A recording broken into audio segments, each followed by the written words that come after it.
சாமியே சரணம் ஐயப்பா. இந்த சபரிமலை யாத்திரை செல்லவிருக்கும் அனைத்து பக்தமார்களுக்கும் ஒரு தகவலை நான் பரிமாறிக்கொள்ள விரும்புகிறேன்.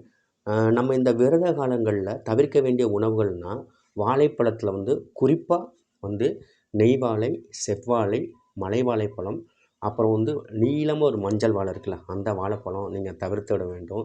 அப்புறம் மாதுளம்பழம், அத்திப்பழம், பேரிச்சம்பழம், அப்புறம் ஆரஞ்சு, சிட்ரஸ் பழங்கள், திராட்சை, பெரி இதெல்லாம் தவிர்த்திடுங்க.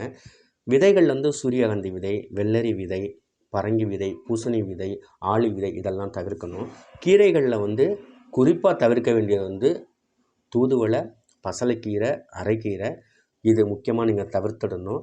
அப்புறம் வந்து காய்கறிகளில் வந்து பீன்ஸு, பட்டாணி, அவரை இது போன்ற காய்கறிகள் இன்னும் நிறையா இருக்குது. எனக்கு தெரிந்ததை நான் ஷேர் பண்ணுறேன். சரிங்களா? மற்ற நாட்களில் நீங்கள் வந்து இதெல்லாம் நீங்கள் உணவில் சேர்த்துக்கொள்ளலாம். அது வந்து வேறு நல்ல உயிர் சத்துக்கள்லாம் உங்களுக்கு அடங்கியிருக்கு. இந்த விரத காலங்களில் மட்டும் இதை கடைபிடிக்குங்க. இதை தவிர்த்துடுங்க. சரிங்களா? சாமியே சரணம் Ayyappa. Thank you everyone. Thank you so much.